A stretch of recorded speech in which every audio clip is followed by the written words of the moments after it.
పోతన గారు అయితే వచనంలో చెప్పారు, వ్యాసుల వారు శ్లోకంలో చెప్పారు. మొదటిది గురు శుశ్రూషే చెప్పాడు ఆయన. గురువు అంటే ఇందాక చెప్పిన పాఠాలు చెప్పిన వాళ్ళు కాదు, వాళ్ళు అధ్యాపకులు, టీచర్స్ ఓన్లీ. ఆ టీచర్స్ ఏవో ఫీచర్స్ చెబుతారు. ఆ ఫీచర్స్ మన నేచర్ని మార్చవు.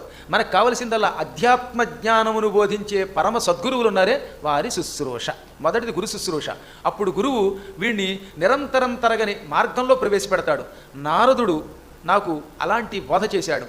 పూర్వం నరనారాయణులు నారదుడికి బోధ చేశారు. ఆ నరనారాయణులు చేసిన బోధని నారదుడు నాకు చెప్పాడు. అందువల్లే నాకు ఆ గురువు యొక్క అనుగ్రహంతో ఆయన శుశ్రూష కడుపులో ఉండి చేయటం వల్ల హరినామస్మరణ వచ్చింది. ఆ తర్వాత రెండో పని ఏం చేయాలి అంటే సర్వలాభ సమర్పణ. మనకి ఏమొచ్చినా ఆఖరణ ఇది కృష్ణార్పణ వస్తు అనాలి. అన్నం తిన్నాం, కృష్ణార్పణ వస్తు మనస్ఫూర్తిగా. మళ్ళీ డబ్బు సంపాదించాం, ఇది నాదే ఉంది, పరమాత్మ అంతా నీదే అని కృష్ణార్పణ వస్తు అనుకో. అప్పుడు దీంతో నీకే బంధం ఉండదు. ఏ పని చేసినా హరి సమర్పణ బుద్ధితో, సర్వలాభాన్ని ఆయనకి సమర్పణ చేయడం అనే బుద్ధితో చేయాలి. మూడవది శ్రీహరి కథాశ్రవణం.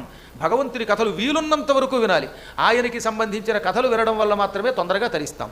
నాలుగవది తీర్థయాత్రలు. వీలున్నంత వరకు చచ్చేదాకా చేయమన్నాడంతే. హరికి కాశీ విశ్వనాథుడు కూడా ఏది కాశీలో శాశ్వతంగా అందరినీ ఉండి తరించమని చెప్పే విశ్వనాథుడు గంగాదేవిని, కుమారస్వామిని, పార్వతీదేవిని వెంట పెట్టుకుని యాత్రలు చేసినట్టుగా కాశీఖండంలో ఉంది. అంటే శివుడు కూడా తీర్థయాత్రలు చేయాలా? ఆయనే చేశాడు. తీర్థయాత్రలు ఆయన చేస్తే కానీ వీళ్ళు చెయ్యరు. వీళ్ళు చేయకపోతే తరించరు. అసలు ఇంకో రహస్యం చెప్పనా, నిరంతర తీర్థయాత్రలు చేసిన వాడికే కాశీవాస ఫలితం వస్తుంది. నేను చెప్పిన మాట ఇటు శివపురాణంలో ఉంటుంది, భాగవతం దేవీ భాగవతంలో ఉంటుంది, కాశీఖండంలో ఉంటుంది. అందుకే ప్రహ్లాదుడు నాలుగవది తీర్థయాత్రలు చెప్పాడు. చెప్పడమే కదా ఆయన చేశాడండోయ్. దేవీ భాగవతంలో 7వ స్కంధం ఉంది. ఆ 7వ స్కంధంలో ఒకసారి చవన మహర్షి ప్రహ్లాదుడి దగ్గరికి వెళ్ళాడు.